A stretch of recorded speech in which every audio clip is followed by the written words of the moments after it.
Welcome to Fringe Fanatics with Chad Lee and Chris Zane. And we are back, ladies and gentlemen. It is episode 127 of the Fringe Fanatics Sports Podcast. I am Chris Zane. And I'm Chad Lee. Thanks for tuning in. Yes, thank you all for joining us on what some might consider Black Tuesday in the NBA world, if you're a Nuggets fan. Yes. Big news dropped today, kind of blew everybody away. Yeah. And we're definitely probably going to spend a good amount of time on that because... yeah, it's definitely wild. I don't want to get into it yet. We're going to keep you guys on the edge of your seat. Of course, most people already know what we're talking about. But yes, this week will be a fun episode. We do have the hockey troll from the official Caps Chirp Podcast. They are one of the premier Capitals podcasts, and he's going to be joining us to talk about the great chase that finally ended over the weekend as Alex Ovechkin scored .895 in the same amount of games. Well, he scored more goals in the same amount of games. Yes, and technically he probably would have done it way sooner had he not broken his leg earlier in the year. Yeah. And be a noble man about it, too. Yeah. He opted not to go in and score on an empty net. Yeah, he waited for a real game. They were down 2-0, comes in, gets it, and we watch Gr8tness happen.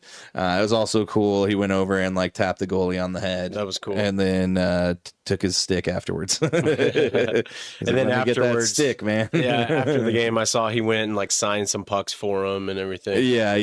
Him and Gretzky went back and took pictures and stuff with him and the goalie, and that was pretty cool. So that is what we're going to talk about with the hockey troll. Yeah, we do have a lot of stuff on the slate this week. We got the Masters. We got another F1 race. Yeah. Yep, I'm sure we're going to have some NFL news. They're feeling left out. I don't know if there is. I went and looked, man. I don't mean nothing right now, but I mean later on the week. Yes, they're going to be feeling left out. Yeah, they are a little left out right now. Surprisingly, one of the few weeks of the year where we're there's really not much to talk about. It's nice to take a break from it. Yeah, a little bit. It is probably not. I don't even know if we'll get into it today. I'll take a look. I don't think there's any NFL news. No, there really isn't. But yeah, so we got a lot of UFC stuff. fight this weekend. UFC big fight. Awesome. Yeah. Patty Pimlet getting his first main event, if I'm not mistaken. Main event or co-main event? Their main event, I thought. Yeah, their co-main event. This is his first shot as somebody in the top 10. Yeah, so this should be pretty good. And also, we're going to see Bryce Mitchell take on, what is his name? Is it Jose Silva? Yeah. I think. Something Silva. He's one of the fighting nerds out of Brazil. Yeah. So Gene Silva, and he has been going off on Bryce Mitchell in the post or the pre-fight pressers and stuff, holding up globes and such, and just going. It's gonna be good. Yeah, it's gonna be. I'm looking forward to that one. That was gonna be really good. So a lot of stuff to get into, but first and foremost, let us get into our weekends. Yes, indeed. Yes. Why don't you hit it? I will. This week. Kind of, took it a little easy on Saturday, watched the F1 race late at night, stayed up for that one. It was a good race. Kind of uneventful, so to speak, because it was just, the McLaren's trying to catch Max Verstappen, and he ended up, winning the whole thing. Got the pole, won the whole thing. That was a pretty good race. Sunday, went over to my pops' house, ordered some pizza, and watched the Rockies score more runs in one game than they have in all 9 that they've played so far. How many runs did they scored? 12. Oh, wow. Yeah. That's hilarious. They poured it on, man. Oh, my God. So, they won. They are now 2-7 to start the season, and I believe they are already 9 games back of the Dodgers. That's awesome, man. So they're going to be looking from the caboose for most of the season. So the Padres are doing really well too. So that's not good. The Rockies, they don't got hope. But did finish watching Shoresy, which was a really good show. Finished all 4 seasons of that finally, which I guess it's kind of correlating with the whole Gabe Landeskog thing, because in the last season he's kind of dealing with the mortality of his hockey career. And I don't know know if you know, but on TNT they have, I don't know how many parts it's going to be, but they have a series with Gabe Landeskog. Oh, I heard about that. Yeah, coming back, and he's been talking a lot. I want to start watching it. I'd started watching that Celtics documentary on Max last night. Oh, it is, yeah. And then I fell asleep like almost immediately. So didn't get far into that. But I do want to start watching this thing with Gabe Landeskog because it is following like his journey back in the last 3 years of not playing hockey. And it's pretty wild. Like this last episode, he got really deep into like this season they like made him come out for the beginning, like the first game, and like, come out and like walk around and stuff while like everybody cheered for him. And like afterwards, before the game started, he just sat in the hallway and bawled because he's like, I think this is it. Like, I don't know if I'm going to be able to like, he's like, I don't want to be here right now. And he's like, is it worth it type of deal? Yeah. So you see him battling like with all that stuff, trying to get back. Well, he possibly might come back for the playoffs, right? Yeah, he's probably going to be starting for the Colorado Eagles Saturday or Sunday, and then he will be back with the Avalanche and probably starting in the postseason, which is crazy. Yeah, that is nuts. But yeah, other than that, just kind of took it easy this weekend. Got some stuff done around the house Saturday, the usual, getting the honey-do list done. Yep, got to get that done. I did track us down a new, new to us monitor.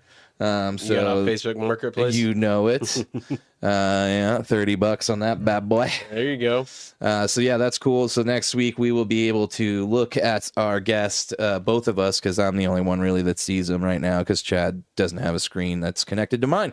So now next week we'll have that, and that'll be all set up. We'll be able to watch videos together and hold hands and that whole thing, Sing songs. Just, sing Kumbaya, that whole Jim Jam Jamboree. Sweet. So yeah, other than that, yeah, that's about it. What about you, man? Tell me about it. Sounds like a good weekend. Friday night, we went out with Alex Beal and his wife Sarah to the Gallo restaurant. I told you about it because afterwards I was like, dude, this is like the best Italian food I've had in a while. We like Odyssey a lot over there off 6th, but this is really up there. Plus, it was awesome just seeing those guys. We always have such a great time visiting with them. And they have like, we met his daughter, and her father is like the one that runs it, and it's an Italian bakery and eatery to where it's kind of like got a very open floor kind of design. And then afterwards you can go over to the bakery and just order dessert to go. And then we got mozzarella sauce or marinara sauce to go. I mean, it was, I had carrot cake. Tremendous. Nice. Absolutely tremendous. That's a weird, carrot cake you wouldn't really think with Italian restaurant, but you wouldn't think it. But then I also got a strawberry cheesecake. I mean, dude, this was some of the best dessert I've ever had in my life. I had pizza there. It was fantastic. Yeah, definitely highly recommend Gallo. Yes. I actually think it's gallo. Is it? Because it's a rooster.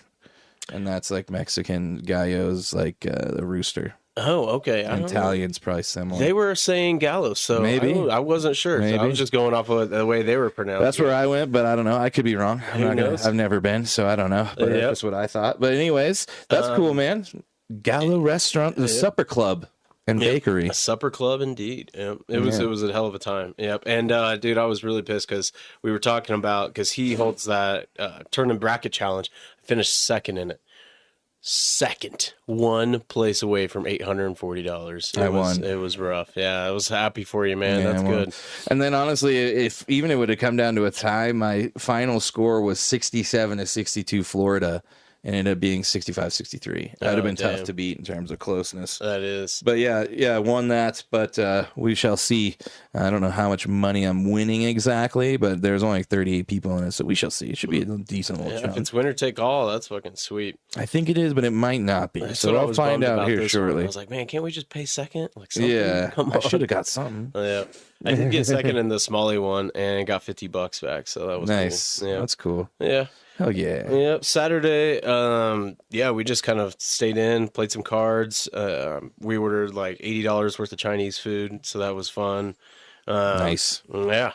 And then Sunday I ordered this like mini greenhouse tent So now I'm going to start the nursery I gotta process. start some downstairs. germination stuff. I even ordered some seeds off Etsy, dude. There's some like really crazy looking plants. So Nice. hopefully they'll turn out. Any and weird maybe be, vegetables? like man-eating plants or something. Yeah, I got just tomatoes and jalapenos going right now. Gotcha. Yeah, I'm just going to keep it pretty simple for those this year. Keep it simple, stupid. Yep. You know? But other than that, yeah, that was pretty much it. I finished, we finished The White Lotus, which was amazing. That was hilarious and also just epic. You know, the guy that writes it, Mike White, remember in School of Rock? Yeah, he's his friend. Yeah. I didn't he's realize that. I nerdy-looking saw guy. it, and I saw that he was a creator, and I was like, wow. I know. And then there's a video of him on Survivor where it was like a celebrity Survivor and he's just drinking wine and drunk the whole time. It's like now, like there was this post that was like, now I understand how Mike White came up with the idea for White Lotus. Just people hanging out, getting drunk, and solving murder mysteries. That's pretty much it. But then just yesterday, or just earlier today, I finished Drive to Survive. So nice. that was pretty cool. I think I finally finished it. I think I'm all the way through it. So, yeah. Yeah, it was really interesting, that whole thing with Max and Lando, like that race that was like, okay, it's coming down to the drivers' championship, and then Lando just kind of like choked, man. Like he really gets in his head, and I thought it was nuts because like, look what happened this weekend. I mean, we'll get into it later, but like, man, he sometimes really overthinks things. Yeah, he can, and I think that's his problem right now. So yeah, we'll get into that a little bit later. But good season though. Really yeah, good season. definitely it was a good season of Drive to Survive. If you haven't yet, make sure to go check it out on Netflix. Go ahead and stream that and binge it. You know, binge it and minge it, as they say. I don't know if they actually say that, but they should. Well, Chad, where should we go now? Well, we don't have no NFL. We don't have no NFL. Should we just get into the NBA? That's what I was thinking. Okay, let's do it. Let's get hard in the paint. Right side to Scott. Slam dunk. 4 seconds. 3 seconds left. Why they not fouling? Jumper Murray. Got it. He's a third. Denver bounce. Pump fake for two. Kobe's got the Laker record. 81-point game. Ladies and gentlemen, you have witnessed the second greatest scoring performance in NBA history. T, come on. I'm burning. My lungs are burning. Well, Sad news today. sad news today. Michael Malone fired by the Nuggets. And 3 also, games to go. Yep. And they also get rid of GM Calvin Booth. That one seemed to be probably going to happen no matter what here at the end of the season. But this is the latest head coaching fire in terms of time of the season since 1981 when Hubie Brown was fired. Oh, man, a legend. Yeah, good old Hubie. Maybe that's what we should do for DDO. We always forgot to honor him when he called his last game. Yeah, Huey Brown. He is the unfortunate, he got the axe, and a lot of people didn't really see it happening today. I think people probably could have seen it happening at the end of the season if they, fizzled out in the first or second round. I definitely could see that something that was going to happen for sure. There would be some definite, meetings about what was going to happen. And apparently there was a meeting today with both Calvin Booth and Michael Malone, and they decided to part ways. It does kind of sound like there was a lot of turmoil back and forth between Calvin Booth and Michael Malone.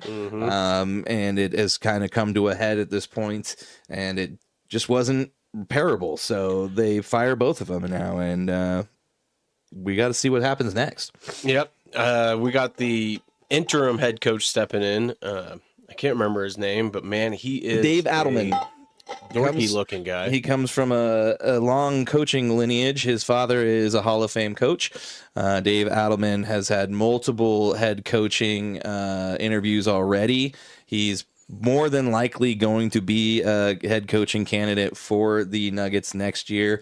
I guess the one thing you can get out of this is you're going to get to see if this guy is going to be able to coach under fire as he takes this team into the playoffs with 3 games left in the season. They're going to have to figure some stuff out as this team has hit a wall, and there's been infighting on the benches between Aaron Gordon, Peyton Watson. Jokic has been unhappy. Jamal Murray, now they're saying maybe ready for the playoffs. Yeah, now we're hearing it could be way worse. And now we're hearing there's people thinking he could be done for the year.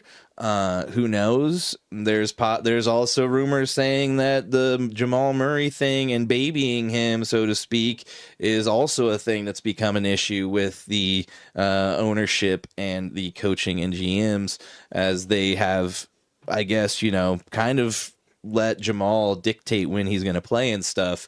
And I think there might be some differing opinions when it comes to the Nuggets training staff as to whether or not he's healthy enough to play. So the training staff is saying that he's healthy? Yeah. Wow. There's a lot of rumors about that.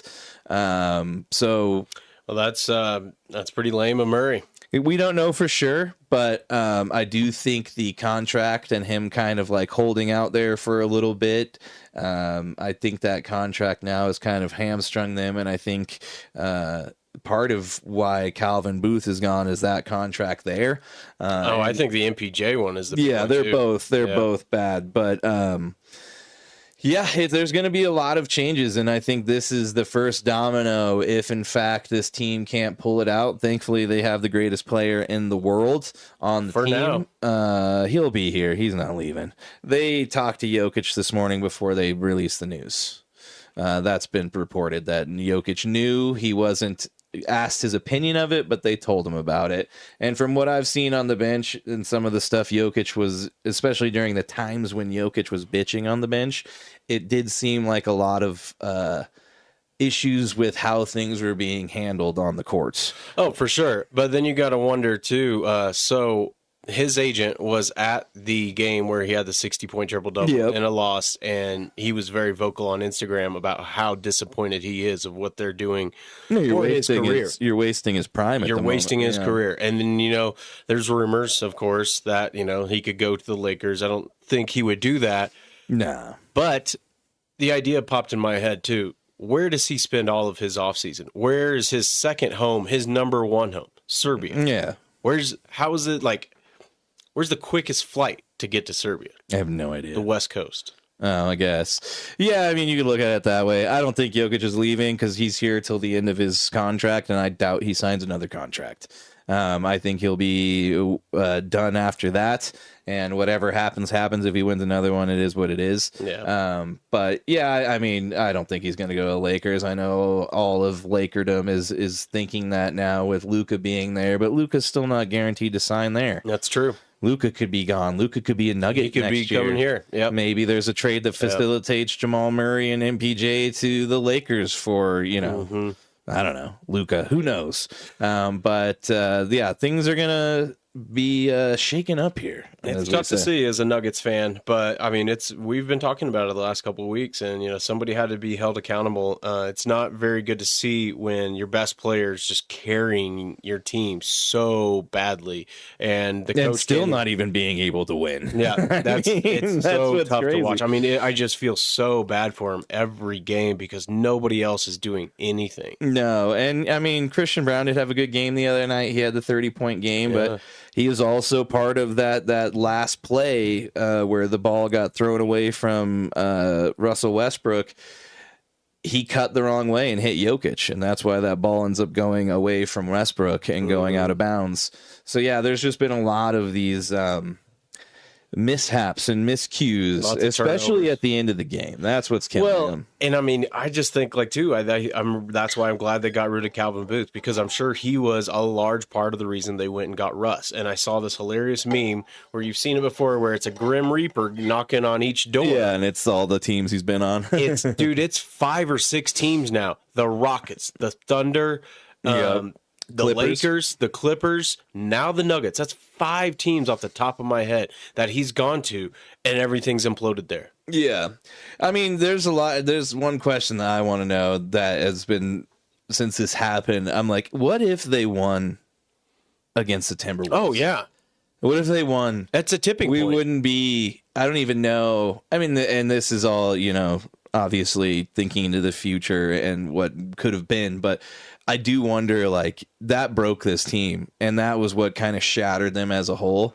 And Malone's usually, when he rips the team, they'll bounce back after that. And I don't know if it was this last game or the game before, but he kind of went in on the team and they came out just flat again. Well, and it just kind of seemed like, I think his voice being the loudest in the room is now falling upon deaf ears, so to speak. Yeah, and I had heard that about 2 weeks ago when they lost to the Blazers. He came out and said they didn't play with no pride, really dug into them. And I guess that really bothered the team. They were out, I think, like 2 or 3 starters. They're like, come on, man, like we're trying. You got to set us up with some good plays here in the schematics.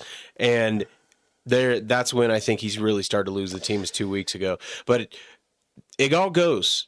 I'll put it on this one thing, this one play, this one principle is Russ's ego, okay? Yeah. I went back through and watched that play a lot where he missed that layup in that Timberwolves game, which would have put him up 3. Maybe Ant ties it. He was hitting everything. Yeah. But in that play, Brown steals it. He goes down.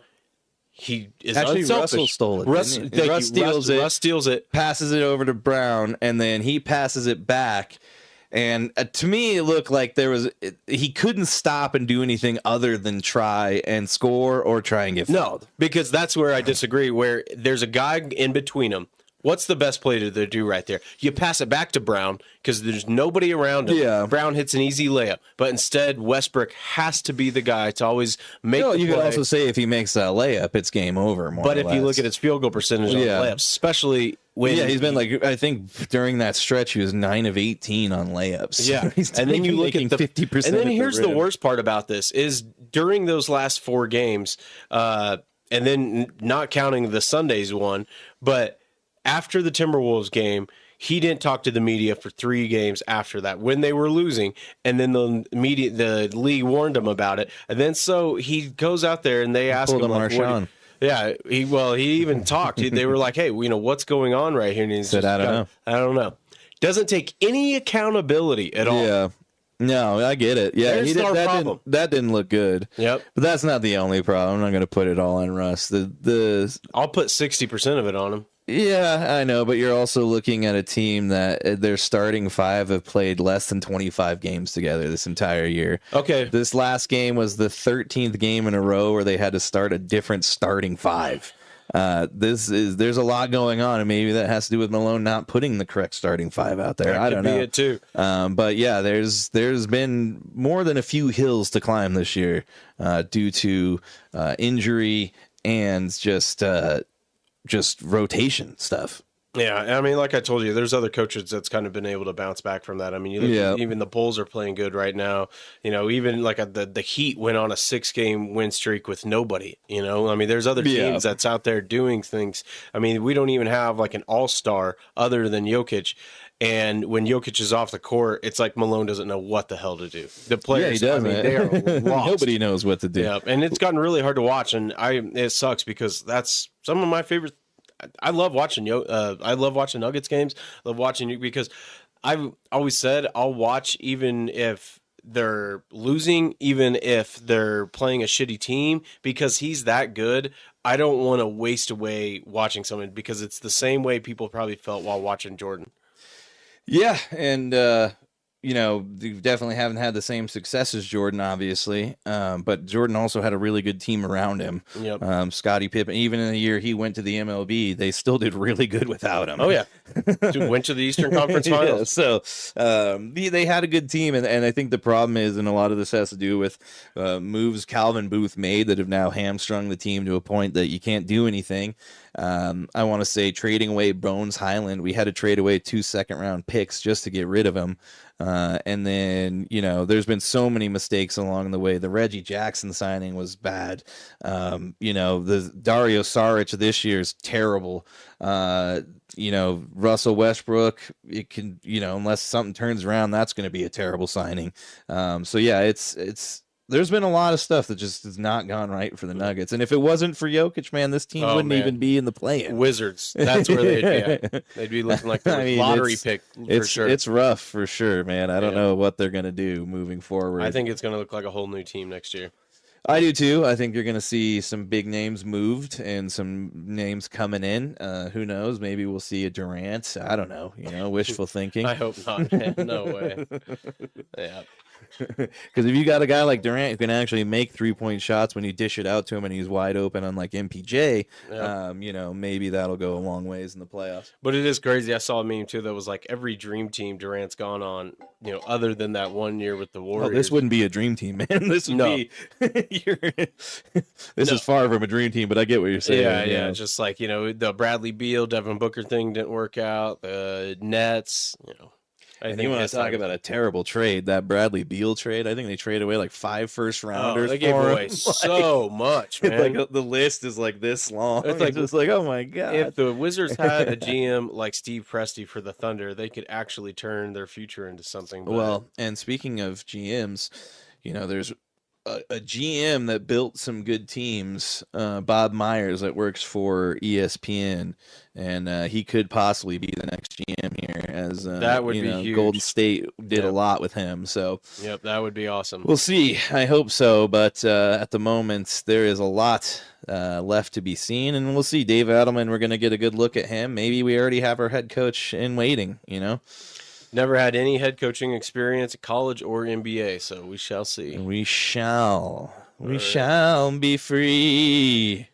In other news in the NBA, Jalen Brunson returns to the 50-win Knicks as they push for the 3 seed in the East. He helped the team to a 112-98 win over the dimming Phoenix Suns, speaking of which, with 15 points and 6 assists. And the league-leading clutch points per minute hit a massive 3 to seal the win at the end of the game. That pretty much put it out of contention for the Suns. So... Yep, they need him back. Yes, sir. Yes, sir. All right, the Blazers and their GM, Joe Cronin, agreed to a multi-year extension. Multi-year. Yep, some teams are signing them, and we're shipping them out. Getting rid of them. Well, let's hit the standings real quick before the hockey troll. Oh, we've got him. He's here. We'll get going now. All right. Let's do it. What's up, man? How are you? Oh, can you hear us? Hello? What's up, boys? Can you hear me? Oh, now we can. All right. All right, man. Give us 1 second here. I can't hear you. Sorry. You guys live right now? We are, man. How's it going? All right. Sick. Yeah, I think we're good. Okay, cool. As long as you guys can hear me. Yes, indeed. Thanks for joining us, man. Yeah, sorry. Rough entry there, boys. My bad. No, it's all good, man. It happens. At least you're here. You are here, and that's all that matters. Yeah. Thanks. Absolutely. Yeah. So it happened, man. I bet you were pretty stoked. History's been made. Yeah. I know. I mean, what a surreal moment, right? I mean, it's been like 3 years. People were talking. There was buzz. A lot of haters. Lots of haters first year, they were talking about it. Second year, marginally less. And then people started to really believe, and of course it actually happens. We knew it was going to happen. Caps fans knew, right? And I think a lot of educated and smart hockey fans, smart and beautiful and good looking hockey fans, they all knew that it was going to happen. But, when it finally did, I just went numb. I think that when he tied it, it was incredible enough, and that was probably when it started to hit. And then when he actually did it against the Islanders this weekend, it's just absolutely nuts, man. Crazy feelings. Yeah, I mean, we've been following along this whole time, and it was getting to that point there a few weeks ago where I was like, man, I don't know if he's going to get it done this year. And sure enough, he pulls it off. And then come to think of it, this guy broke his leg in the middle of the season and missed, 16 games? And to do it in, the same amount of games that Gretzky did it in, but to beat him in that same amount of games is just insane. It's crazy. Well, we might not see anything like it for a long time. Yeah, and I mean, you bring up the injury, which is rare enough. I mean, this is probably the biggest injury of his career, missing this much time. I think that up to that point, he'd missed low 30s due to injury. He's been sussied back in the day, and then he usually would take the all-star sussy just to have it. But when it came down to this big of an injury, yeah, people were freaking out. I was freaking out for sure. And then on top of that, you've got the pace that he was on up to that point was madness. And it's like, this guy's doing this at 39. Obviously he's feeling it. Carbs coming in, some young blood injected into the lineup. He's been super, just way humble about it. Honestly, much more humble than I thought he'd be, but very much just concentrate on the team and telling everybody that it was just how he couldn't have done it alone, and thank the trainers, thanks the coaching staff, thanks everyone else. It's funny, I've been seeing a lot of like LeBron, what was better. Oh LeBron. yeah, that bothered me so much on First Take when we don't like brought that LeBron up, here, man. so It was unnecessary, man. I mean, for First not Take everything has to be about LeBron. Exactly. It's like, Right. why can't you just honor him without having to compare him to LeBron? Come on. Absolutely. And look, I have my qualms against basketball. I saw you at your post earlier. Yeah, and I mean, basketball I don't feel like is even a real sport. I feel, it was made by a Canadian American at the International YMCA sports school or sports institute as a way for real athletes to train during the winter and not get hurt. Right. And then, America made a sport out of it. And that's There you awesome. That's awesome. It's a very enterprising thing that Americans would do. And that's what's awesome about it. But at the same time, like, you look at the way that it started and you're like, this was a training. This was literally the Kenny Powers not being the best at exercising, made into a sport.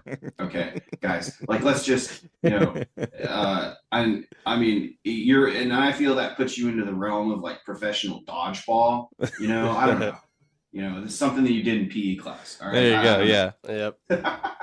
Yeah. Your basketball. Anybody who's a basketball fan is probably like, screw this guy right off the bat. No, No, we know you're a passionate, hockey fan. That's what I love means. basketball, but I hate the product right now, man. The ratings are down 11%. You can't watch it without all these ticky-tack fouls and these flopping. It's getting horrible. Yeah, and I mean, I think, just moving to the LeBron comparison, the LeBron Jordan comparison is always the big thing, right? Yeah. And with these types of like superstars, I can relate a lot to it, especially when they talk about rings and ships. And of course, yeah, like one guy, I don't even know, one guy had more, one guy had less. But we're talking about individual accolades here, and so the comparison between Sidney Crosby having more cups than Ovechkin, I think at this point, it should have never been on the table, but I think at this point, Ovechkin has shown that he's a much more important historical figure for the NHL and hockey in general. So yeah, there goes all your Penguins fans too. They hate me now too, which is good. I'm glad you brought that up because I have a graphic here that's like, I'm sure you probably saw this. It was projected season to score the 895th goal at current pace, and it goes through the top stars. Sidney Crosby, he could do it if he's on pace in the season of 2032 and 33. So he's going to be pretty old at that point. Yeah. He's already on a downturn as is. Exactly.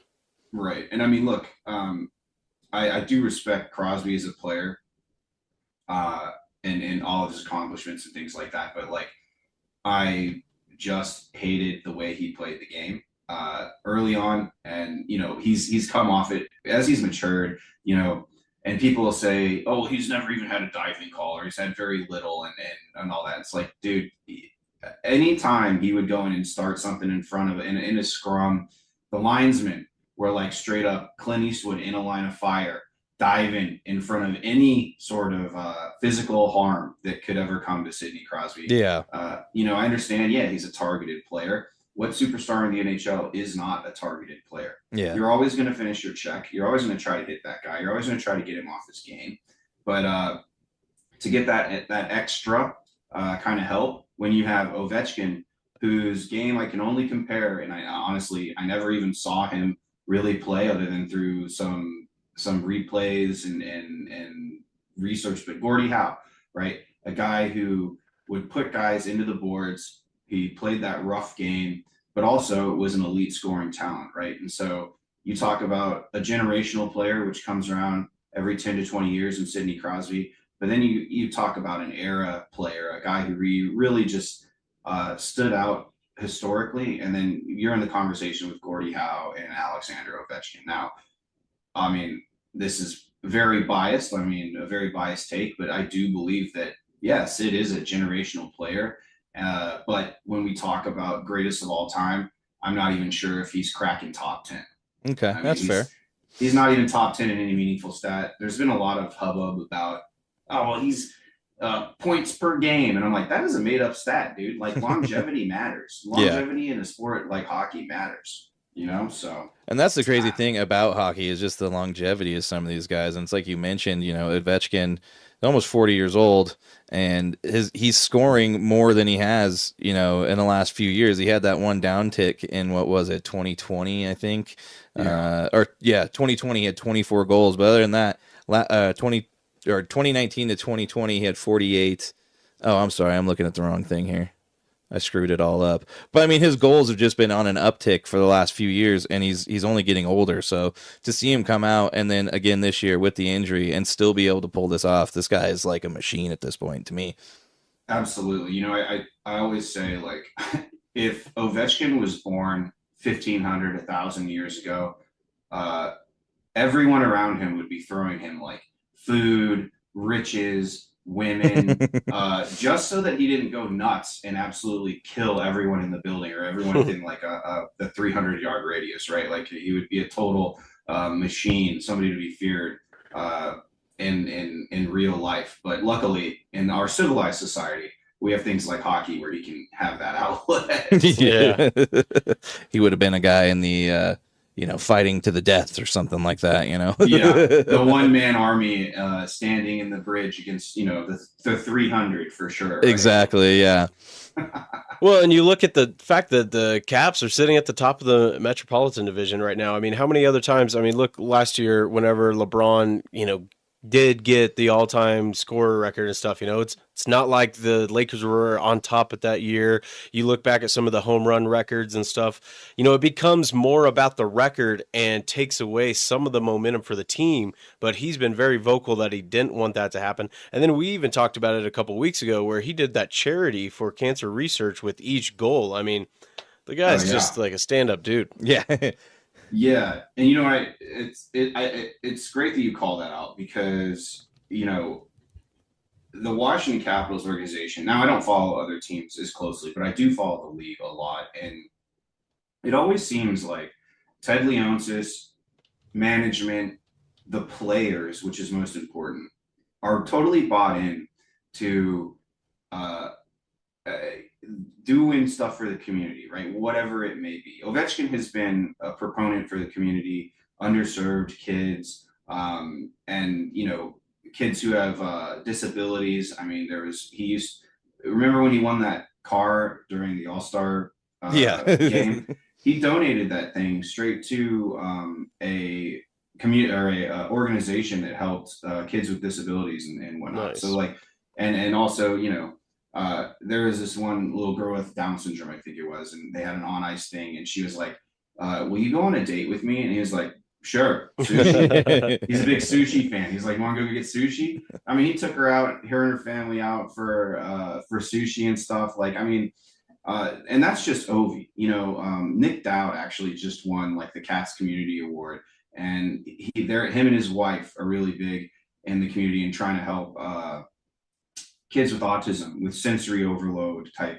issues, come to games and bring their whole family in. You know, this is something that family, you know, maybe they have one kid with autism, couldn't experience as a family before, and now they're giving them like sunglasses, like a little fun book that explains step by step what's going to happen. People are going to, you know, talk to you at security. You're gonna have to go through a security check. You're gonna be in big crowds and loud noises, and you're gonna have these headphones that are a noise cancel for you if you need them, and whatnot. And dude, that's a fourth liner. Like, this guy ain't making OV money. All right, this guy's making like lifetime earnings of like maybe 1 or 2 years of Ovechkin's entire career, right?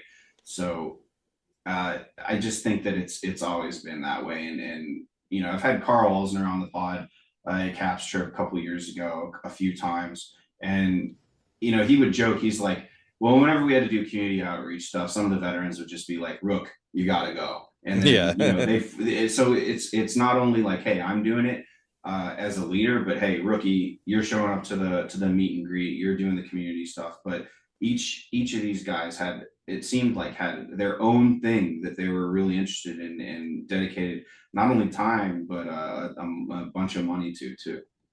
Well, and then there's the other cool thing with Ryan Leonard getting called up this last week, and you know they're finding guys if you don't have your helmet on during your the pre-skate, and Ovi told him take your helmet off, and he's like, I'm not gonna go get fined. He's like, dude, just go take your helmet off and skate around, and Ovi ate the fine because he's just that type of dude. He's more about the team, and it's really cool to see. It's been refreshing to watch him get this done this year. It's been fun to watch. Absolutely, and that's after a decade and a half. Even going on 2 decades now of the selfish Russian trope, right? What are we in the 80s? I don't know if the selfish Russian trope was ever even accurate to begin with. I mean, it's just a different style of game. They played a different way. You look at Malkin, you look at Kuznetsov, you look at the Kucherov, right? Mm-hmm. Guys who have that kind of stoic outlook, or at least kind of perception to them, where it looks like, they're not trying very hard or whatever it may be. But look, man, I played hockey since I was like 10 years old. It's sometimes guys make it look easy, mm-hmm. but they're working their butt off, right? I mean, it's definitely interesting to see the change in narrative. I mean, optically, sure. And Ovi was always the rock star, right? Was what was so great about and honestly, I think that NHL marketing did this, when they both came into the league, it was kind of like, we're going to artificially create this type of rivalry. And of all the things that they've done wrong, which is literally everything from literal day one, that was, I think, something that they accidentally stumbled upon. Because they were such 2 different types of players, right? Crosby was like the next door neighbor kind of, guy that's like the golden boy. Good. Yeah, the golden boy, right? The golden boy, exactly. While Ovi, on the other hand, is kind of the rock star, the rebel, right? Even though, both of them are I'm sure really good people. It's just like, that kind of paradox or that juxtaposition has been incredible to see. And Ovi's always had that. And then you see this now at the twilight of his career, crushing these milestones and him being so humble about it. I think that speaks largely to just the culture of hockey in general. Yeah. And just that, like, hey, it's universal. Hockey is the ultimate team sport. No one guy can just go out there and do it all himself, like basketball. I mean, it's just, it's great to see. I'm honestly so bodied by how humble he's actually been throughout this whole thing. Because even I thought, like, oh man, he's going to go over the top, right? But after him winning the cup, after them, seeing what it really takes to get over the hump and to be champions, who knows? I mean, how it looks now is just so much. It's not surprising, but it's just awesome to see. Something that Caps fans, I think, that followed the team closely, knew all along, and now we're finally in the spotlight and seeing it. Yeah, it's really amazing. And then you got to, like, if you talk about like how humble he is, it's kind of widely known too that his contract is probably, in the contracts he's had over the years, are maybe some of the most like team friendly contracts in sports history, not just hockey, but NBA and everything like that. Like, they're really able to pay everybody else. Yeah, absolutely, man. And when he signed, so he obviously made a huge splash signing like the tenor, right? I think it was a 10 or some crazy deal, right? Which was genius by Leonsis. Then the new CBA comes in and the max term's 8. He gets another one. That's for like 10. And then he re-signs again for about the same, right? And so many years have passed, right? You look at it, and I thought that honestly, if he wanted to, he could go get McDavid plus. Oh yeah, right. Because at that point, McDavid was the leader, the richest contract in hockey at that point. And then like, I'm like, okay, this kid is great. He's good. And he's a guy you can build around. But, if there are teams that would have thrown McDavid plus money to get an Alexander Ovechkin, not only for the performance of the team, but putting butts in seats. Yeah. Just like McDavid does now, just like Sidney Crosby, just like the superstars in the league. It would have been a win-win. They would have absolutely ate 12, 13, $14 million a year, I think. Yeah, definitely. Well, with we can tell you're very opinionated already. So we are Avs fans here. What is your take on Nathan MacKinnon? I want to hear that at least. Nathan MacKinnon. So it's funny. My old co-host, shout out Polly Cupcakes. Polly Cupcakes, yes, love it. I am the cool name. I am opinionated. I am the hockey troll after all. But yeah, Polly Cupcakes, my long-term co-host in the past, his team in the West was the Avs. Okay. I've always had a lot of respect for the Avs. I grew up watching that mayhem with the Avs, Detroit. I mean, you want to talk about a golden age of watching hockey. That was the one that sticks out to me, bar none. And then I actually had to take a step back and be like, man, not to be a little crazy here, but I'm thinking the Pens Caps rivalry in the playoffs, the back-to-backs, like through that time, really rivaled the Avs Detroit kind of rivalry from back in the day. And then I don't think the league has seen something that got so nuts. The Canadians are probably going to say like some dumb Canadian team. Yeah. Like, it's like, nobody gives a shit. But when you come back into like reality and you look at the league wide stuff and the amount, just the quality of hockey, the heightened competition of it all, I put those two together. I think Nathan MacKinnon was what you would consider let's just break it down, like the first half of his career. Huge expectations on MacKinnon, right? Always, he's going to be this next guy. He's going to be this guy. He's going to be this guy. And then it got to a point where, hey, Colorado Avalanche, for the past 3 years, you've been saying this guy's going to be a guy, and he's not a guy. And then the expectations start to wane, and then he becomes the guy. And then he is the guy. Nathan MacKinnon, I mean, what a stride that guy has, and an incredible skater. And I think that, skating is so fundamental to hockey, and that's why I think it's the hardest sport and the hardest major sport to play just on skill. Like football players probably are more, they can jump higher, they can run faster, but none of that really matters when you're on the ice. And when it comes down to it, I think Nathan MacKinnon is absolutely, a superstar in the league. I would say he's a Hall of Famer for sure, even right now in his career. And he's probably going to be a first ballot guy. So I think you've got an incredible player on your hands. I think that you're much like the Washington Capitals, much like the Pittsburgh Penguins. You have that star power. And then, I mean, Makar, dude, like the guys, 30 goals this year. I mean, first to do it in 30 years. From the blue line, insanity. And you have just a really good identity as well. I think that in the NHL, you have to, all the great teams have this identity, right? Like, the Caps, they're a big team. They like to bang you, but then they also have that top end scoring talent and Ovechkin and some of their other guys and the young guys like Protas, McMichael who have come out. You've also got Tom Wilson who will beat the crap out of you, hit you, and then also take it and shove it down your throat in the net. That's kind of an identity for DC, right? Whereas, what I love about the Colorado Avalanche is that I still see like that kind of identity that you had in the Patrick Waugh times, right? A high flying offense, a really great skating team, high skill, but also, you've been in the West for so long that you've had to adapt to that heavy style of play. And you're definitely no pushovers on the physical side, which is what I love. Nathan McKinnon's good in my books. Okay. Mark's against him for being BFFs with Sidney Crosby. Well, they're from the same hometown, man. Right, He's like his big brother. Exactly. Like, how can you hold that against him? Right. But that's the only probably negative thing I'd say about Nathan McKinnon. I think that when they won the cup, fully deserved.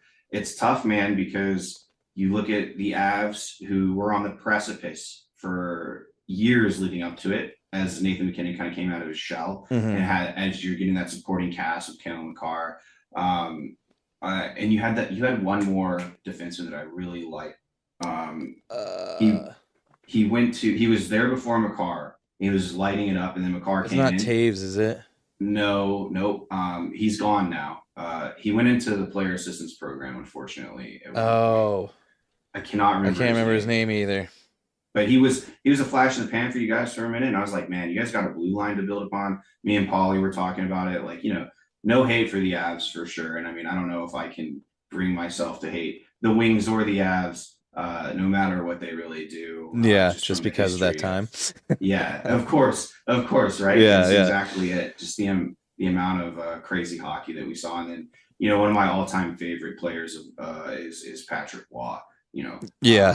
He was badass. Not the best coach. He's doing better now, but he wasn't the best for us. And then he kind of left us high and dry. But because of that, we got Jared Bednar, and things have gone better. So, but yeah, it's they turned this team around this year. End up trading both goalies, make some huge splashes at the trade deadline. So I think they kind of molded this team into that old school kind of Patrick Waugh early, the 98 team style of a little bit, because for a while there they were always kind of nitpicked for being a speedy, flashy team, and that's all they were. They didn't really get down and nitty gritty, so to speak. And I think this team does have a chance to do that. And I'm interested to see what's going to happen in the playoffs. And speaking in the playoffs, are the Capitals going to start shutting people down here soon? I mean, you guys are way ahead here in terms of your own division. Got more points than anybody. Yeah, so, the Washington Capitals have had not much to play for other than the Ovechkin record. Yeah. For probably 3 months now. Pretty much, yeah. Mm-hmm. The way that Carbs has come in, and I think that we can all kind of agree that the archetype for a coach, because it's so incestual, right? The NHL coaching crowd. It's like, it doesn't matter, if you've ever won a cup with one team, you're basically set for a decade, 15 years, maybe even 20 if you do okay in those 10 years, to be a head coach for like the rest of your career. Yeah. Right? It's fine. And I think that is, I grew up in obviously playing for coaches like that, yell at you, play harder, like, two big hits and get off, get the puck deep, right? That type of stuff. And then punishment was a big thing. Yeah. Right. Right. Negative reinforcement is what I think people are calling that. And then now you have Carbs coming out, very new age coach, player coach, I would say, but a guy who really thinks the game, has plans, and is more. I think that when 5 years ago they would say player coach, and oddly enough, John Tortorella was considered a player's coach. Yeah, a guy who is friendly with the players behind closed doors, right? Not, whereas Babcock, not a player's coach, right? And so that was the two kind of like styles that you had. But now you have Carbs and Bednar, and you look at Quinn, who was head coach of the Rangers for a long time. Mm-hmm. You have these guys who were previously kind of put into a box of a developmental coach, right? You get these guys to coach a young team with a lot of potential to make them feel good about themselves. Then you bring the hard ass in. Yeah, to hit him over the head. Yeah. Hit him over the head and squeeze the most out of them now. What I see in Spencer Carberry, what I see in some of these, like Bednar, like these newer, younger coaches, is that, hey, guess what, guys? We're actually dealing with human beings. These people are actually people with feelings, and in a sport that travels at upwards of 30 miles an hour at 45-second shifts, maybe we should just kind of like, think about what they're actually feeling. Like maybe it's not, we know already that they are getting the best training, the best care, the best equipment. We already know that the physical side of the sport is outpacing the mental side. And now you have guys who have been more open about seeing sports psychologists, getting their head in the game. And, hockey is a lot like golf in the sense of, and I think that's why there's a huge parallel between both of those sports, is that like, it's a hugely mental game. And it really is the matter of like, did I put that extra 1 iota of effort in to get that loose puck to make that play, rather than did I just kind of play conservatively and slough off here? Yeah. And I think that Carbs is absolutely that guy. A big feedback thing that I've seen with Carbs is that he's 100% transparent with his players. Hey, you're not playing well. Here's what I need you to improve on. And here's how you're going to move forward. Here's what I need to see from you to get in the lineup. Here's what I need to see from you to play top minutes. Here's what I need to see. So expectations are clear. And I mean, you look at that in any other job, this is a dream scenario for working any other 9 to 5 like us regular slops. Yeah. Right. So I love that about Carbs. Clearly his game plan is working. I think that his system requires a lot of effort and a lot of skating, which is okay. And I think that's why I kind of like, he made big improvements with an older team, but now that you see him with some young guys with legs, it's getting pretty crazy. What do I think about the playoffs? To answer your question in a super roundabout way, you're all good. We got there. Boys, yeah. If I'm talking too much, just tell me. No, you're fine, man. It's perfect. All right, but no, I think that the Washington Capitals, since Game 20, have had a real shot at a Stanley Cup. Mm-hmm. I do. You look at the East, and the Cinderella dark horse story could absolutely evolve out of this. The Metropolitan Division, after being a total poop shoot last year, where the Caps sloughed in and then got swept, and I mean, it was an absolute playing. Though those extra 4 games were like when your beer league team gets to the playoffs somehow, and you get to play like the extra ice slot for the same amount of money. That's what I thought that the Washington Capitals were. I thought they had a chance, being the optimistic, biased fanboy that I am on the Caps, but clearly they didn't. But then now you see the Rangers, who were supposed to be a lock for that top 3 spot in the Metro, absolutely taking a dump. So the East, I think, is completely wide open. You've got Tampa Bay, who's still out there. You've got, the Canadiens are sitting in a spot. It looks like we might see them in the first round, which it does seem like that's what it's going to be, is you guys versus the Canadiens. Yeah, and that's another demon that needs to be exercised. I think we're in a better position now than we were back in 2009 and 10. But and then you've got Toronto. Who knows if they actually do anything? But Florida's a little banged up. Ekblad should be coming up off of that PEDS charge for the 20 games. Who knows what Matt Tkachuk's going to be doing? But they're a stacked deep team, anyways. They're looking to repeat. But I don't see any powerhouses like I do in the West. Carolina's good. Don't get me wrong. New Jersey could play upsets anybody. But you look at the West, where you've got Dallas, Colorado, Winnipeg, all 3 really good teams. Vegas, just steadfast competitor year in and year out. They're going to be perennial contender based upon the scare tactics in which they employed during their expansion draft and all the assets that they banked there. That's going to pay off dividends for the years to come. You've got LA, and then Edmonton, man. Edmonton, maybe they get over the hump. They're looking for retribution as well. And then Minnesota, who is surging and always been in the mix, has dipped down a bit. Not something that you want to see ahead of playoffs. And then you have St. Louis, who's just got off a 12-game eater to get back in. And the last time they went on a rush like that, it was more intense, but they went and won a cup. So I think the West is going to be a bloodbath. I think that the East, if the Washington Capitals can play solid D, get their goalie back with Logan Thompson, being out with that upper body injury, get Protas, who had a weird freak skate. He got cut by a skate on the foot. Hopefully that's just an abrasion or just a laceration that they just needs to heal up, scar over, and get back out there. Nothing crazy from what we've talked from what I've heard from the press is actually like no tendons were broken, no Achilles was partially torn, nothing like that, just a cut. Having those guys rested and ready, I think the Washington Capitals could definitely go all the way. And then I think that their big challenge is going to come in the Stanley Cup Finals, but it's going to be a super tough road to hoe going through. And obviously, in true Caps fashion, they're slumping right before the playoffs, right? But now that this record's over, we got a few games to sit iron back. some things Yeah. out. Yeah, it's hey, we've got Columbus twice. They're going to be a desperate, hungry team. Yep.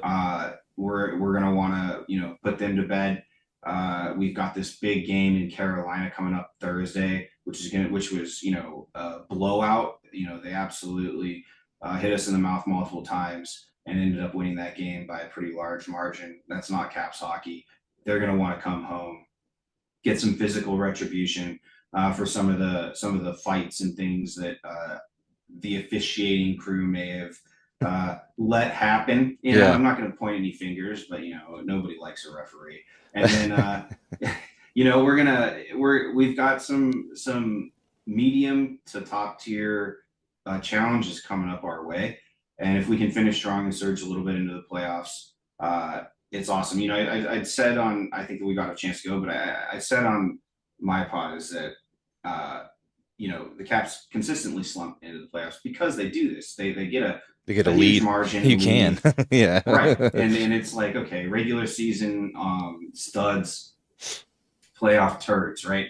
And so when it comes down to it, if there is a team in the NHL that can turn it on and off, I do believe it is the Washington Capitals. Now, that is a very large stretch silver lining that I'm absolutely hurting myself reaching for, because obviously as a fan, as a coaching staff, you want consistency. You want top effort, top performance year round, right? But again, we're talking about humans. It's an incredibly grueling schedule. The playoffs, if you go deep, is like another season. It's like another season, seriously. Yeah.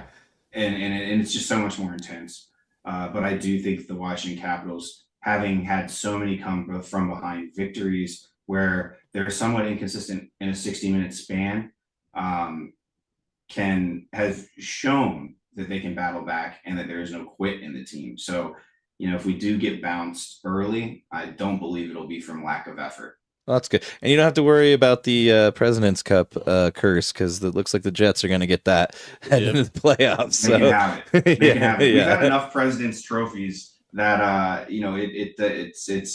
we've got enough of those meaningless banners hanging in the arena already. Well, man, I hope maybe we'll be looking at, Avs Capitals there in the Stanley Cup Finals. That'd be pretty cool to see. Well, it can only What a hope. matchup, yeah. Yeah, that'd be a great matchup. But we'll let you get out of here on that one, man. We greatly appreciate your time. If you could let everybody know where we could find you, where you can get your pod and all that stuff, we'll let you get on out of here. Awesome, man. Hey, thanks, guys, for having me on. Yeah. Awesome connecting. Love doing this type of stuff. We'd love to come on again whenever. Yeah, same here. That would be awesome. Vice versa. Awesome. Good stuff. Yeah, and you can find me on socials at Hockey Trollin, Hockey Troll IN, and then you can find the show's handle at Caps Chirp on all socials. We're everywhere. And then the podcast, we do Monday episodes with the occasional Thursday episode. We're part of the Hockey Podcast Network. Nice. Shout out to them, and they've been awesome. So yeah, at Caps Chirp, Google us. You'll find the show, the official Caps Chirp Podcast. Everywhere you can find podcasts. Sweet, man. Awesome. Well, We'll be thank sure you, and sir. repost it too. Yeah, we'll post some stuff and tag you and clips and whatnot. We appreciate you hopping on. Thank you very much, man. Have a great night, and we'll be in touch. If there's a matchup down the way with the Avs, we'll have to have you back on. Oh, 100%. Would love to do it. Would love to do it. All right, boys. Take All right, care. man. Thanks Have again. a good one, dude. Thanks Later. a lot. All right. Okay.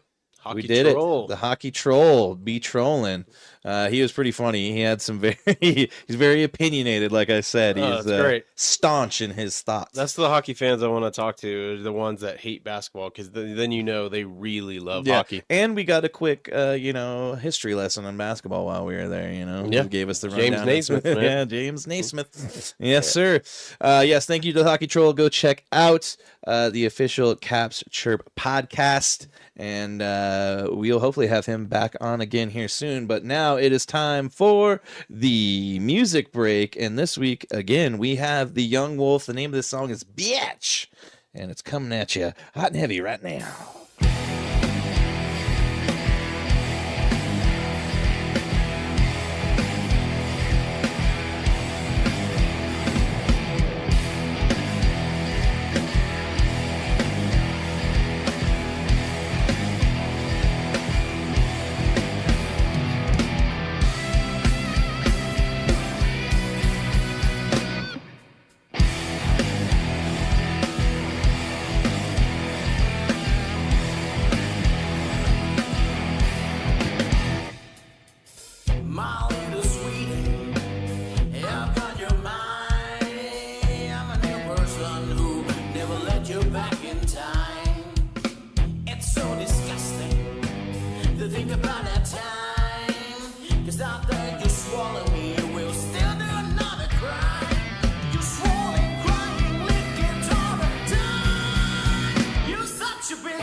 Sounds good. And we are back. You just heard Bitch by the Young Wolf. Make sure to go check them out. They are out of Bangkok, Thailand.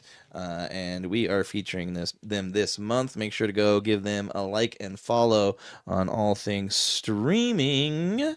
And other than that, you can find them on all things social media at The Young Wolf. So check them out. They also have a Bandcamp, youngwolf7.bandcamp.com. You can check them out there. And let's get into it, Chad. Where do you want to go? F1? Yeah, what are we doing? Let's hit the F1. Let's hit F1. Here we go.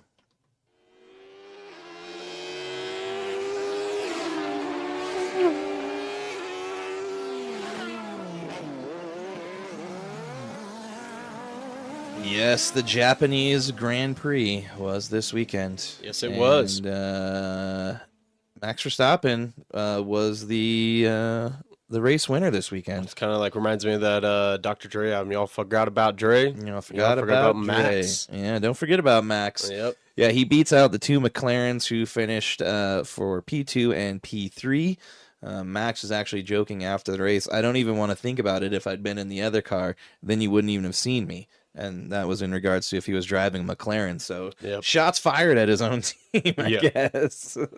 That's what's sad is like he's even doing this with a car that's kind of subpar compared to the McLarens. And I mean, you look at the rest of the field, Charles Leclerc finished 4th. George Russell 5th with the Mercedes, and then Kimi once again in the top 10 finished 6th in Lewis's old spot for the Mercedes.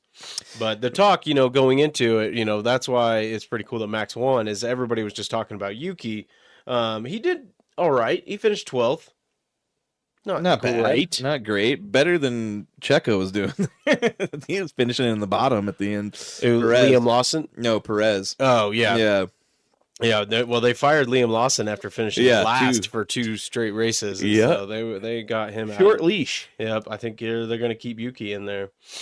Which in Drive to Survive, we saw Liam Lawson get the seat, and then how quickly it was taken away this year. Fast. Yeah. So Verstappen had the pole lap, which allowed him to get ahead of the McLarens and stay there. He even said, they were never able to get into the DRS zone behind me, so they didn't have a chance to catch up. Christian Horner said the pole lap was magical, and this may have been Max's best weekend in F1. Yeah, a lot of people just called it an amazing race by the way he was able to perform, especially with the car he had. I mean, McLarens were definitely faster. He finished 1.4 seconds ahead of Norris and then 2.1 ahead of McLaren. But the talk of the race, because there's no overtakes, actually, when they were in the booth watching it afterwards, Piastri was like, what? That's it? That's all the highlights? Yeah. That's it. Pretty much the only thing that happened that was worth noting was at one point, Norris is trying to exit the pit lane, and he pushed him off. Yeah. Well, Norris said Max pushed him off, and Max was like, "What an idiot! What is he doing?" Yeah, he drove himself off the track. Exactly. I mean, the criticism for Norris over the F1 community is just hysterical over this because it's like, how can you blame Max over that? Max didn't even veer more to the right to push him off. He stayed driving straight. Yeah. Could he have moved over to the left a little? Yeah, but that's the point of the race, is to compete. Yeah. That's why I like Max. He's aggressive. He's this F1 podcast I was listening to did a good job of like comparing these guys. They said like Max is like Tyler Durden from like Fight Club, and Lando's kind of like the Edward Norton of it, where he's just so neurotic and nervous all the time. I mean, we've talked about it. It's a case in point at the end of Drive to Survive. He overthought it and ended up losing the race. So, and he admits in that show, he goes, I didn't sleep for the whole, like he basically was like, I stayed up for like 36 hours. He couldn't sleep over it. Yep. And speaking of Andrea Kimi Antonelli, he also set a record for youngest to lead a race at 18 years and 224 days. He led briefly while everybody was changing tires, and then he also set a best time of 1 minute 30 seconds and 965 thousandths on the hard tires around the Suzuka circuit. So Antonelli is doing well, and he finished ahead of his replacement this week again. So looks like maybe Mercedes made the right decision as Hamilton went for greener pastures with Ferrari. The Italian knows what he's doing. Yeah. We got another one this upcoming weekend in Bahrain.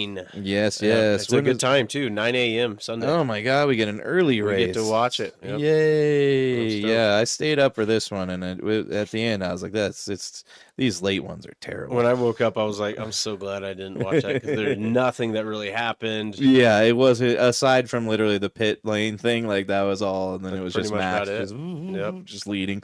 Yeah. So and when is 9 a.m. So tune in for that one. It will be on ESPN, and that does make a record. Max, that's the 4th time he's won Japan. Oh yeah. Yep. Look at him go. Yep. Just setting records. We're gonna start calling him Jokic. He's the goat. the goat chick. So let's move on to, let's hit the penalty box real quick. since we already spent a good amount of time on it. Here we go. So, in the penalty box, we do have a few things to cover. I mean, obviously, the big one was going to be the great chase coming to an end. But we now have some people returning from injuries as we are getting closer to the playoffs. And this week we have Jordan Staal and Andrei Svechnikov will return to play against the Buffalo Sabres. Staal, the Hurricanes captain, had missed 4 games due to a lower body injury. So that's going to be big for them, especially going up against the Capitals here soon, as that could very well be a precipice to the second round matchup that could eventually happen if both teams make it past the first round in the Capitals and the Canes. In other news, the Panthers will be without forward Sam Bennett until the beginning of the playoffs with an upper body injury. He has had a career high 50 points this season, so they're definitely going to be wanting to get him back. The other funny thing about that graphic you posted about the goal pace, did you see Paul Bissonnette down there at the bottom? Oh, wow. Oh, he's not playing anymore. 4,020. He's not playing That's anymore. funny. I didn't even notice that. I think they always give him shit because he was like a defenseman and he was like the enforcer guy who just like got in fights and shit. And I think his total goals, let me see here. Is his total goals here? I think it's like some ridiculously low number. 7. Damn. 7 goals, and he played 1, 2, 3, 4, 5, 6 years in the NHL. Well, I liked another one goal for each year. That was Wayne Gretzky's now 1 goal away from tying Ovechkin. Oh yeah, like maybe he comes back for one game. That'd be great. On here, Nathan McKinnon, he will score his in 2040 to 2041. So. He's got a ways to go. I don't know if he'll play that long. 16 more years. 15, yeah. We'll see. But let's hit the standings real quick. Let me get to it. Where are they? All right. I'll take the Eastern Conference. In the Atlantic, we have the Toronto Maple Leafs. They are leading with 47 wins, 25 losses, 98 points. Behind them, the Tampa Bay Lightning, 45 wins, 26 losses, 96 points. And then the Florida Panthers are behind them, 44 wins, 29 losses, and 92 points. Moving to the Metropolitan Division, we have the Washington Capitals, who are the star of the show today. 49 wins, 19 losses, 107 points. Directly behind them, the Carolina Hurricanes, 46 wins, 26 losses, 96 points. And then behind them, the New Jersey Devils, 41 wins, 29 losses, and 89 points. All right. Now in the Western Conference, we got the President's Cup projected winner, the Winnipeg Jets at 53 wins, 21 losses. Then the Dallas Stars at 50 wins and 22 losses. And then the Colorado Avalanche at 47 and 27 losses. And then the Pacific Division, who the Avs are playing tonight, the Vegas Golden Knights at 47 wins, 22 losses. And then the Kings, 44 wins and 24 losses. And then the Edmonton Oilers at 44 wins and 28 losses. Yeah, and if the Avs win tonight, they lock up that third position, so they won't be able to drop any lower than third if they win tonight. That'd be great. So let's see if they can pull that off.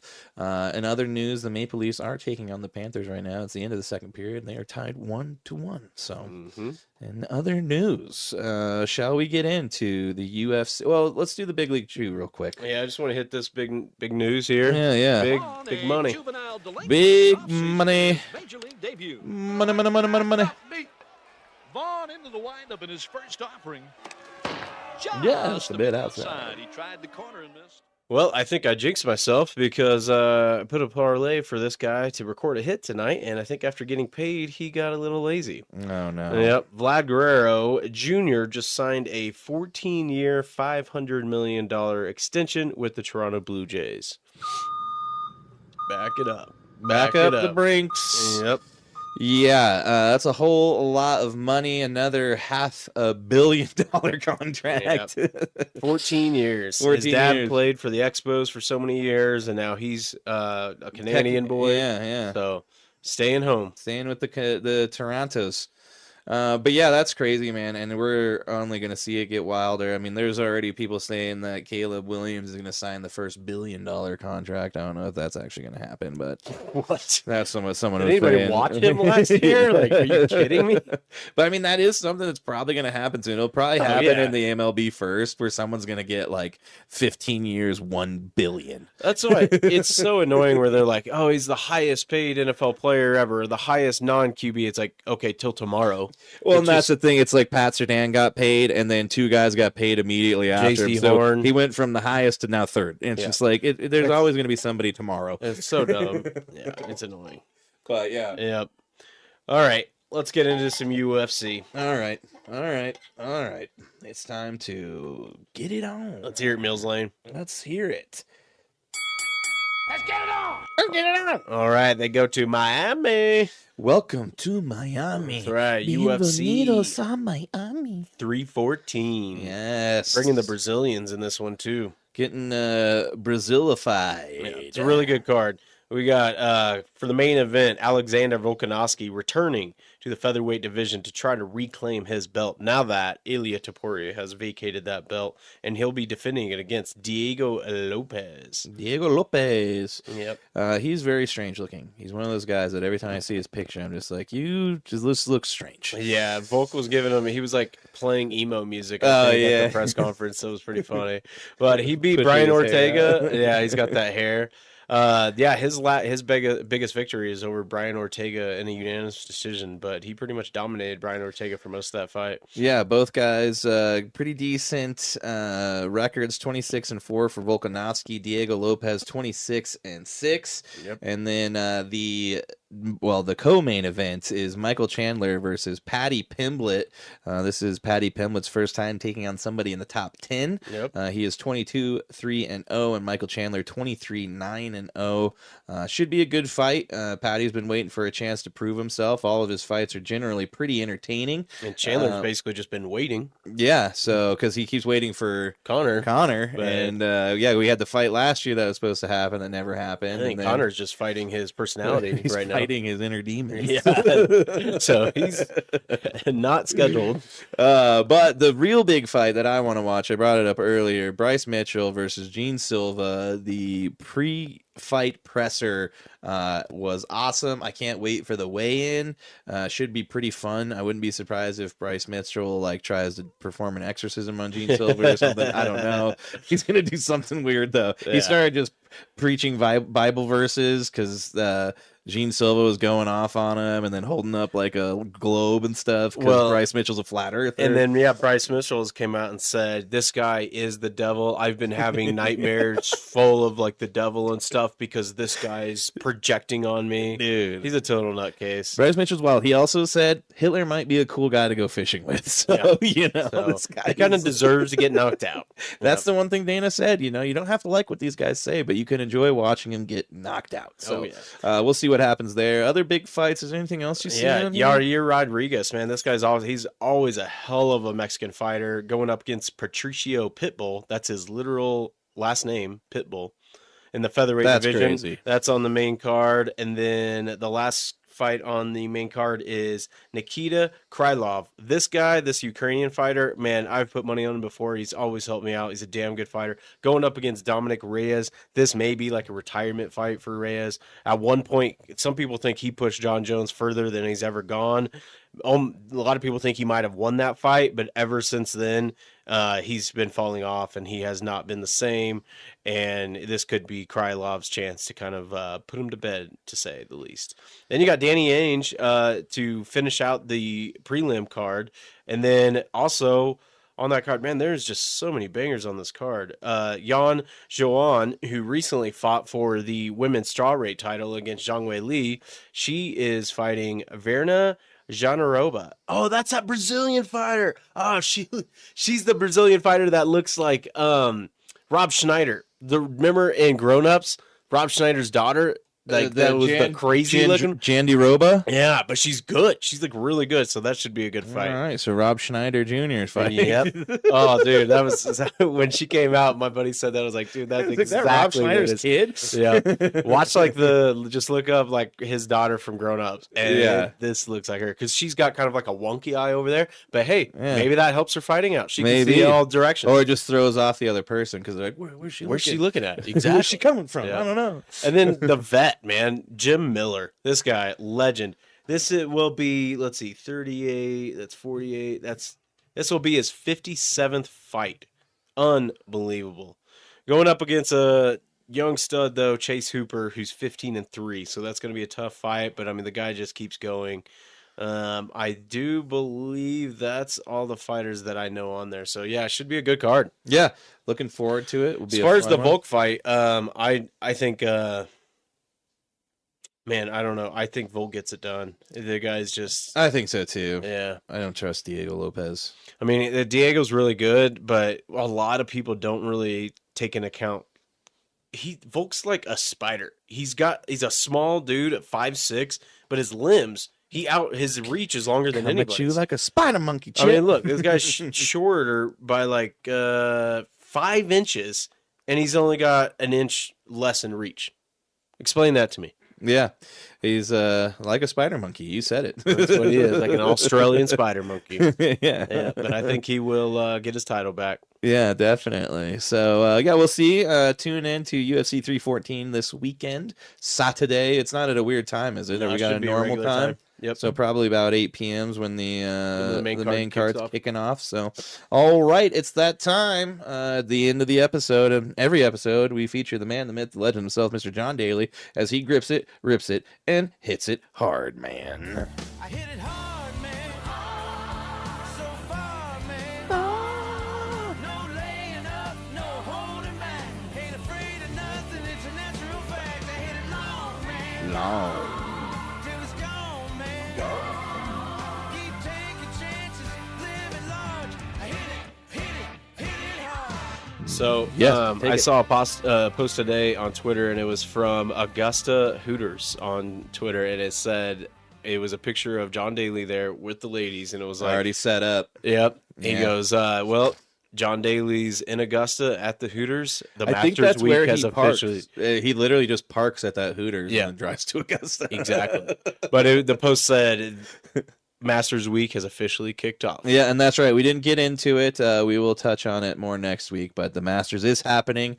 It starts, I think the festivities start tomorrow. So, yeah. Who do you got picked? I don't know yet. I haven't even thought about it. Bryson. I'm taking DeChambeau. You're taking Bryson? Oh, Yep. man. He had a good week last week. Oh, really? Yep. He did. I don't know who I'm going to pick, I haven't thought about it yet. All right, well, give some time to think about it. I'm going to hit our DDOE. Let's talk about it. Yep. So last night, I guess we forgot to talk about college basketball. We're talking about it right now. It's all good. That's perfect. So over the weekend, Duke got knocked out by Houston, and then Florida knocked out Auburn, and then last night Florida came from behind in the last minutes and won the national championship. They're third. And the guy that helped him, he was really shut out in the first half, but he really came through in the clutch, was Walter Clayton Jr. And I want to do him as the DDOE because this is a little rundown of his kind of like college career. 0-star basketball recruit. Rejected SEC football offers to pursue basketball. Described by Iona coach Rick Pitino as fat, slow, and can't shoot, but could pass. Transferred to Florida when Pitino left for St. John's. Now, Walter Clayton Jr. is an NCAA champion. Yeah, and not only that, he was named the tournament's most outstanding player despite a less than exceptional title game output of 11.7 assists and 5 rebounds in this game. But he was the one that kind of was driving the force in terms of getting them back into these games because they had to come back in 3 of these games. Yeah, down by 10 in each of them. I believe. Down by 10 against Texas Tech, down by 12 last night, and then down by, I think, 8 against Auburn. So, I mean, Walter Clayton, he was really shut down in that first half, but in the last few minutes, he had 3 shots that saved him pretty much. Yeah, well, I mean, Houston, you got to talk about their defense. That was like their I guess like what they hung their hat on. I don't know if you watch those videos of them practicing loose balls. Oh man, like the coach would just throw the ball, and then like he'd be like, "Go get it," and they'd all run, and like 4 guys would be on the floor like tackling each other trying to get the ball. So they hustle. They all are about hustling and working hard. And unfortunately, they have 5 turnovers the majority of the game, and then they have 5 turnovers in the final 2 minutes, and that pretty much is what ended the game. That's what's crazy is they only had 5 pretty much the entire game. I mean, they went a long span without turning the ball over, and then those last minutes, I mean, the last 2 possessions, they didn't even get a shot off. And then Emmanuel Sharp, who also another cool thing about Walter Clayton, who went over after the fact and kind of consoled him because he was the one that ended up throwing the ball away because he tried to take the last second shot, but realized he didn't even have a shot and just was like stuck in the midair, just like froze. Totally froze, man. I mean, I don't know what was a bigger choke job, Duke or Houston. I mean, it's nuts. I mean, that's why and thankfully we got these games because, if not, the tournament would have been a real bust. There was really no close games, but the Final Four, both games were great. And then last night's game really came down to the last second. And it's just, man, that's why I love it. It's who's going to rise to the challenge and who's going to choke. And that's what happens with college basketball. Yeah, and we had 4, 1 seeds make it the second time ever. Yep. And you won your bracket. I did. I won the bracket, so the bonus there. But yeah, it's a bummer thing because Emmanuel Sharp's gonna have to live with that forever. It's gonna be rough, man. And you could tell he was definitely feeling it. But his coach even said after the game, he's like, at the end, you've got to get a shot. He's like, you got to do better than that, and that is the case. It just seemed like they kind of got. The moment got a little too big there in the final 2 minutes, and they choked. They really proverbial choke job. It happens, man. It really does. But hats off to Walter Clayton and the Florida Gators as they stand atop the NCAA men's bracket. Youngest head coach to ever win. Oh, really? I didn't know that. Yeah, good on him. He's 37 or something, which That's is like crazy. my age. Yeah. Crazy. Makes us feel like we haven't done anything. No, What right? are you, a head coach of an NCAA team that just won the tournament? No. I've watched a lot of basketball. I've got a podcast, and I'll talk about it. That's right. But yes. And we're going to do it next week, too. Yeah, we will. We definitely will. We have it on Justin the security guard. Justin the security guard, yes. The gentleman we met at the card show down in Lone Tree. He was one of the highlights for us. He talked to us for quite a while. He's a good really dude. knows his sports. Knows his stuff. And fortunately, a Broncos fan, I think. Good on him. He's a smart fellow. Smart feller. But yeah, we will have Justin on it next week. In the meantime, make sure to like, share, subscribe, and follow us on all things. Hit that button, get them notifications, ring that bell, as they say. And we love you guys for tuning in each and every week. Yeah, thanks for tuning in. Yes. And farewell. Fare thee well. And Chad Lee, love you, buddy. Love you, We'll buddy. See you Tuesday. Next week. Next Tuesday. Toodles.